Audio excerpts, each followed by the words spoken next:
What's happening, everybody, and welcome back to Funky Brain Podcast. And once again, I'm honored to have Mr. David Essel, who's a radio host, best-selling author, speaker, coach, and leader of the positive thinking movement. Although not necessarily law of attraction. We'll talk about that in a minute. But Mr. David Essel, how are you, sir? Dennis, great to be back on your podcast, brother. I know. I'm so excited, man. One of my favorite people. You're one of my favorite people. I love your energy, your positivity. And one of the things I said about when I was just introducing you was a leader of the positive thinking movement. And that just comes out every time you talk. I'm like, positive thinking. Yeah. Just comes right off of you. You know, it's such a crucial part, but because we've worked together before, my opinion of the positive thinking movement isn't limited to affirmations and vision boards and all that. I think that 20% of our massive success in life comes from this, getting up in the morning and filling it with awesome food, right? First thing in the morning, 20% of our success will come from having that never say die attitude. Then 80% will come from doing the work that we might not necessarily want to do, Dennis, whether it's weight loss, your expertise, recovery, like whatever you don't want to do, gang, that's the pathway to success. Right. It's always on the other side of fear and other side of things that we don't want to do. It comes this. Yeah. Fear, you brought up fear, and, most guys would say they have no fear. But let's talk about men struggling with alcohol. If you're a man struggling with alcohol and you haven't reached out to Dennis or someone like Dennis, who's an addiction recovery coach, and if you haven't done it, you're filled with fear. Now, fear can come up in a fear of judgment. It can come up in a fear of failure. It can come up in a fear of success. So let's talk about fear of success with sobriety and recovery. If you are struggling with alcohol and you choose to get clean and sober and go into recovery, there's a damn good chance you're going to lose several, if not most of your acquaintances and friends. Because most of us, like myself, a former alcoholic that used to drink, everyone around me drank. So when we stop, one of the things that creates fear in men is that, how am I going to tell my buddies? What about my wife and I, my partner and I going on vacation and celebrating with Bloody Marys in the morning? You've got a lot of fear to face, dude, or do that, and so what we say is fear is a running issue for men. We really have a hard time being vulnerable, humble, and honest. And recovery, as Dennis can tell you, and he's probably told you on other of his programs, helps us to deal with the fear, insecurity, vulnerability, and humility that we need in order to not just stay sober. Listen, that ain't the goal. The goal is not to stay sober, because the drug, the food, the nicotine, that's not the issue. The issue is we don't know how to cope with life. And so when we look at fear from a male's point of view, you got to walk into that arena that is going to scare the heck out of you. Dennis, can I tell a quick snippet of a story from a movie I love? Please do, yeah. There was a movie that came out years ago. It's really a powerful movie. It's called 300. And it was about this band of 300 men, warriors. I think they were Greeks. It was back in the time of the Greek. I could be wrong. They could have been Romans. I'm not sure. But they were warriors, and every child in the village wanted to become one of the 300. And so at around the age of 13, they had been practicing from 6. Their swords were sticks. They were fighting and wrestling, these little kids. And then around puberty, they were sent out into the wild with nothing.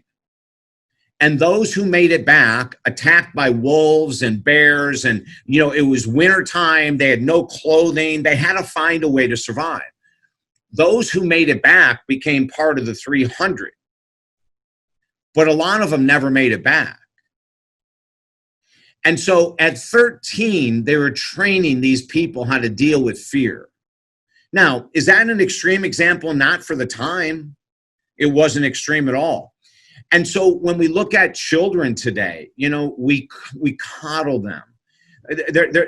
Young boys are not grown into dealing with fear. Young girls aren't either. We take care of them. We're helicopter parents. We battle the bullies for them. We do all this crap. And we don't ever ask them to learn what it's like to overcome. Now, let me bring us fast forward. Let's say you're 10, 12, 13, 14, and we'll just talk about boys right now. And every time there's something that happens, your mom or dad or aunt or uncle come in and save the day. Now you're 50. You're still expecting people to save the day. And there's a damn good chance you're an alcoholic or a food addict at 50 because you've never learned to deal with life. Can I get an amen, Dennis? Amen. I could not agree more. And the reason I agree is because I lived that exact story. I was 5 years old and my grandmother told my mother, he worries like a little old man. At 5 years old, I was already full of fear, insecurity, worry, fill in the blank that we all feel today. And then by the time I was 15 years old, I took a drink and I was like, it was like I could feel it go down my throat, and I realized I don't have to feel that way anymore, and I don't have to feel. And so when you say fear, whatever your codependency, like whatever your drug is, food, whatever, I'm afraid to feel, and I don't know how to process feeling. So for years I didn't have to because I was drinking and snorting cocaine or doing whatever it was I was doing. And I didn't have to feel. The problem was, and there's a time for those things, I think.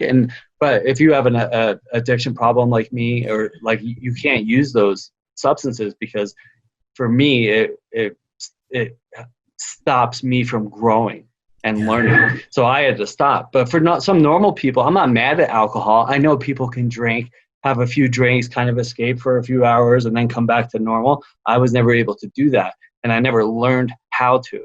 So one thing I wanted to ask you was about this thought that codependency is the cause of all other addictions. Because when I heard you say that on a video on your website, it really struck me. Can you explain that, please, a little bit more?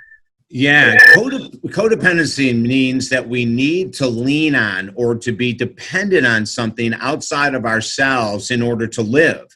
I mean, that's the simplest definition of codependency, right? We are dependent upon a person, a substance, a behavior, a thought process in order to what we think is survive. So the alcoholic is codependent on alcohol to sleep, which is what I used it a lot for, to be social because we're very insecure and we might be extreme introverts living in an extroverted world. And so, we use it as a way, we're dependent upon it to sleep, to be social, to relax. We're dependent upon it to fight boredom. We could never think of going to a tailgate party, for God's sake, and not drinking because we're dependent upon other people accepting us. So peer pressure is a part of codependency. Most of us, Dennis, when we start drinking really young, we want to escape the pain, but we also do it to be accepted. And that's codependency. I have people right now, men and women in their 40s, 50s, 60s, 70s, and 80s that are trying to learn to be without their food, their nicotine, their drugs, their alcohol, and they freak out because for 30, 40, 50 years, they've been codependent on going to a movie with someone. That's codependency. Going out to eat with someone. That's codependency. So if I have no one to go to a movie with, I sit home. If I have no one to go out to eat with, I'm sitting home. That's the addiction of codependency. You're missing living life out of fear. So codependency goes everywhere. I used to hide my drinking from my partners. And, anyone that wants to hide your drinking can really hide it. And now I didn't hide that I was drinking. I hid the amount. So we'd be sitting, watching a show in the living room, and I would grab my glass of wine, and let's say it was half full. I'd take a little sip, and I'd say, oh, I'm going to go out to the kitchen and get this, but I'd have my wine with me. So I'd go out to the kitchen, and I'd pour it and fill it.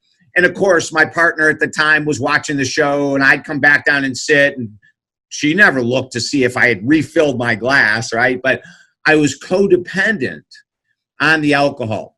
Now, we don't want people to be codependent on coaches and counselors and programs. So the end result of working is to become so strong and so internally powerful that not only do we not need the substance, person, or behavior to survive in life, we shatter that codependency. We don't turn that codependency into 12-step meetings for 50 years, or working with Dennis or David for 50 straight years. Like when I talk about codependency, and I know you believe this, Dennis, because we've talked about this, we want our clients to get sober, learn everything they need to learn, and then go on, and be free, and you don't have to be tied to a counselor, a therapist, a coach, a meeting to stay sober. But you do have to have daily rituals of recovery that you follow every day. And, and that's the type of thing. And, guys, as you're watching this right now, what I need to ask you to do is to drop your fear, instead replace it with humility, and reach out to someone like Dennis and say, hey, can I chat with you for 15 minutes? I want to know about your program. Can I just open up with one person, one other man? Like when you can open up with another man and be freaking brutally honest, you have just grown in maturity past anything you can imagine. And the final statement I want to make here is that whenever we start an addiction, our emotional development is arrested at that age. So if you start at 10, 12, 15, you will never learn how to cope as a 40, 50, or 60-year-old until you get totally clean and enter a recovery program. When you start at 12, 15, 18, or 20 drinking, you're emotionally arrested.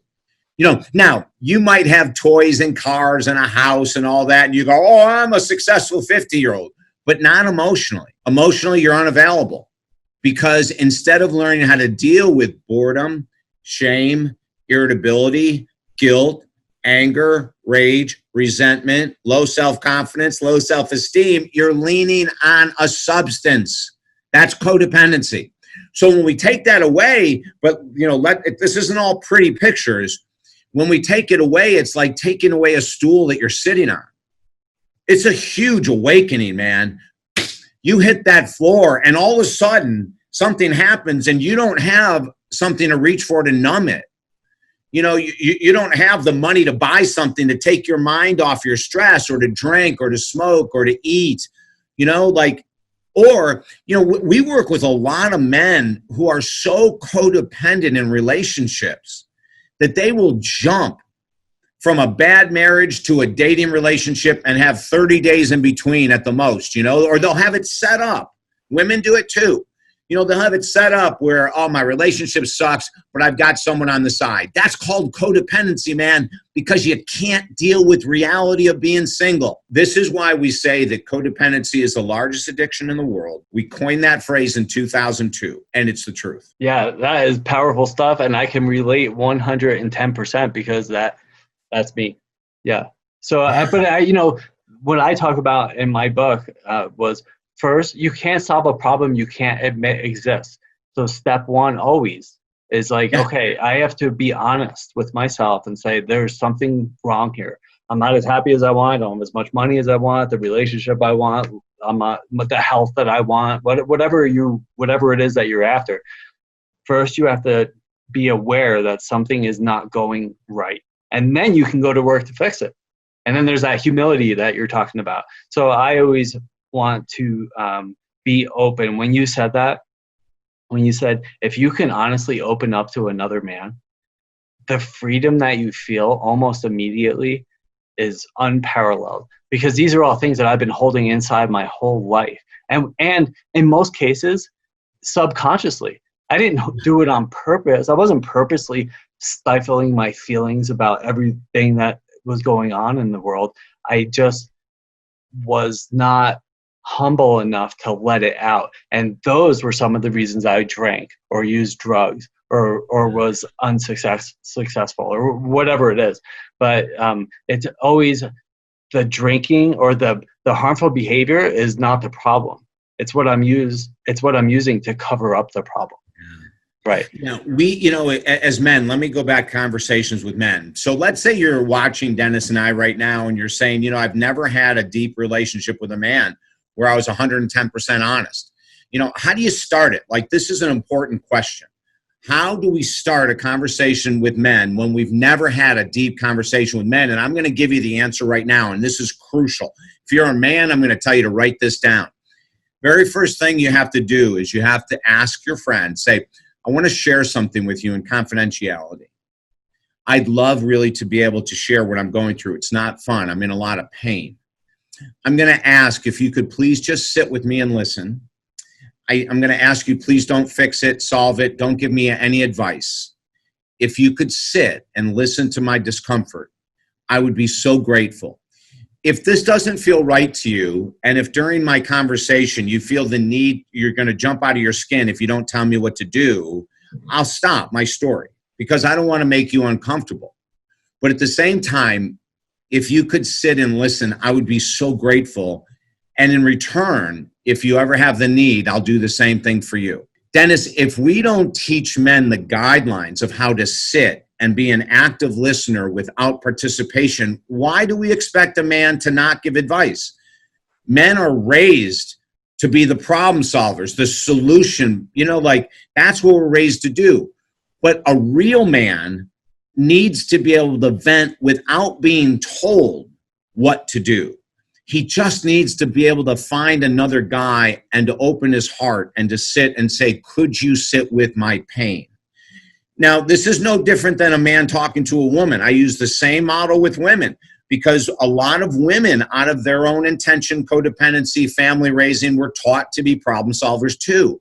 So this goes across the board with everyone. Could you please sit? I have a story to share. I'm hurting. And all we're asking for is people to sit and listen. That's when I said, we just need your ears.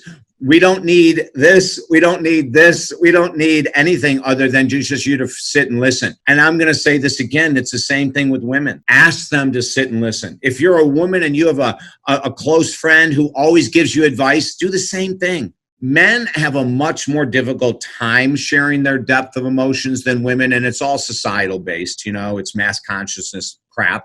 And Dennis and I are two of the people in this world, two men, grounded men, that are saying, please change the structure of the game. Please change it. The game men have been raised with never worked. It won't work now. It ain't going to work in the future. And if you've got kids, teach them this crucial information now. Yeah, and awesome stuff. And then there's good news too, is there's what you said, and I love, and I say this all the time, and it's met with, conflicting opinions, obviously. But alcoholism and addiction are not caused by genetic. I believe it's learned behavior. I believe it's somebody just reaching for something to cover up the pain. We've never learned healthy coping skills, and we're afraid to do that. And we're afraid to talk to people about our emotions and our pain that we're going through. But once we do, we realize that we feel much better. But the other awesome part, one, it's not caused by genetics. And two, there's a way out. There's a way to feel better. There is a way out. And that's what we're talking about here. Absolutely. Dennis, if anyone attends any type of meetings, I don't care if it's 12 steps, celebrate recovery, smart recovery, rational recovery. Rational recovery would never say this, but the other three would. If anyone ever says, it's just really unfortunate, once an alcoholic, always an alcoholic, please walk out the door immediately. I don't care if you have to feel embarrassed. I don't care if you're sitting with a counselor, a therapist, a coach, and they tell you that, please get up and leave. Ask for your money back. Because that's 80-year-old teaching that is absolute BS nonsense. And how do we know that to be true? Dennis and I are sitting in front of you sober as hell. There's millions of more people sober as hell. And we ain't ever going back, dude. We ain't ever going back to what we used to do. We can remember the pain quite easily, Yeah, and I say that, and I love that you said that too. It's like, because, at first it's one day at a time. And I live by that. And at first it's almost like you have to do that, because it's like if you're taking somebody who's so deeply rooted in their addiction or whatever it is, and you say you can't ever do that for the next 50 years, it scares the shit out of you. So if you're like, just for right now, don't do that, right? And then we'll worry about those other pieces when we get there. But right now, just don't use or don't do whatever that harmful behavior is, okay?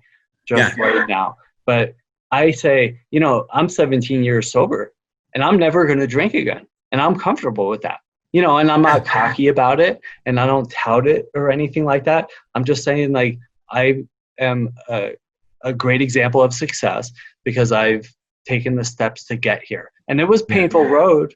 There's been times when it's painful, and it's not an alcoholic or addict thing. It's a life thing. It's a human thing. We all go through pain. We all experience fear, heartache, and it's our responsibility to find ways out. And these are things that we're talking about right now. And I love it. So here's as we're closing up near the end here. So in working with those people for the last 4 decades, so what surprises you most, good or bad, about human behavior? Well, I think we'll start with the negative, is that people want instant gratification. That's probably the worst thing in the world. So you'll start a program on recovery and they expect everything to be great. Once I've stopped drinking, then my relationship's going to improve. I'm going to start making the money I want.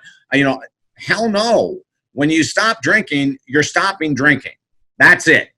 Now, you add recovery to the program, which is the daily rituals. Over time, your life could improve dramatically. It depends on how much work you want to do. But here's the trap. Sobriety and recovery does not guarantee financial success, relationship success, health. It doesn't guarantee a damn thing other than you will not be caught in the insanity that you've been in up until this point of your life.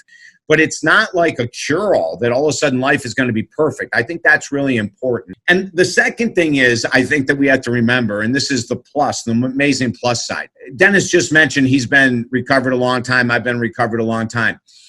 My dad, who's 92 and doing decent, but struggling quite deeply, says to my brother on a regular basis, now, when you're in early stages of dementia, the repetition is constant. Okay. So I love my mom and dad, and, we'll hear the same things 100 times in a 10-minute conversation. And I just love him to death. But he said to my brother, and he continues to repeat it, that he is not as proud of me for my financial, materialistic success at all. He is most proud of me for my long-term recovery.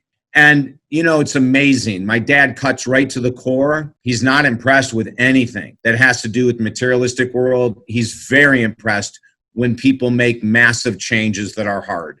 And, you become the role model. You become the hope for your children, your partner, your neighbors, your friends, your coworkers.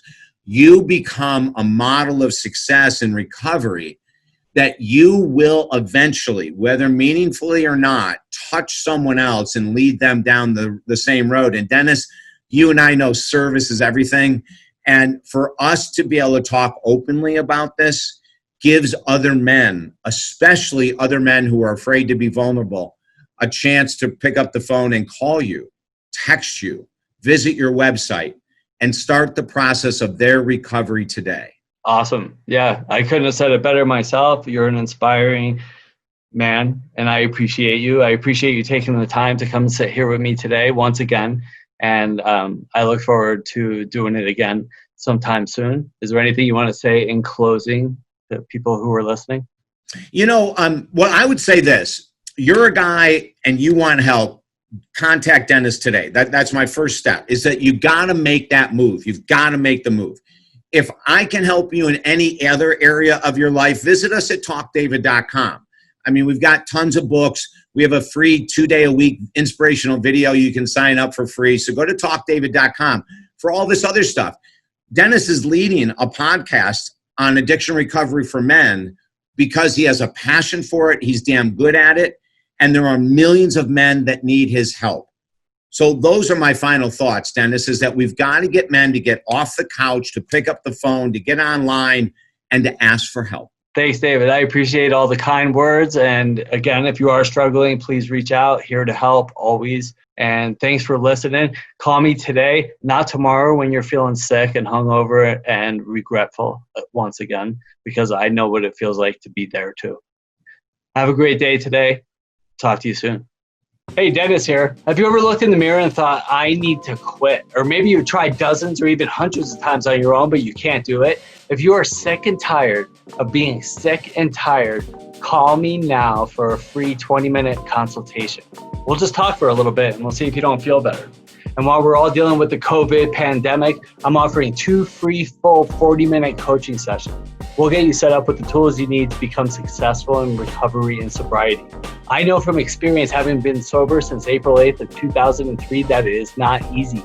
but you don't have to do it by yourself. I'm here to help. We'll do it together. If I can get clean and sober, anybody can. So call me right now, not tomorrow when you're sick and hungover. Again, right now. I'm here to help. Have a great day.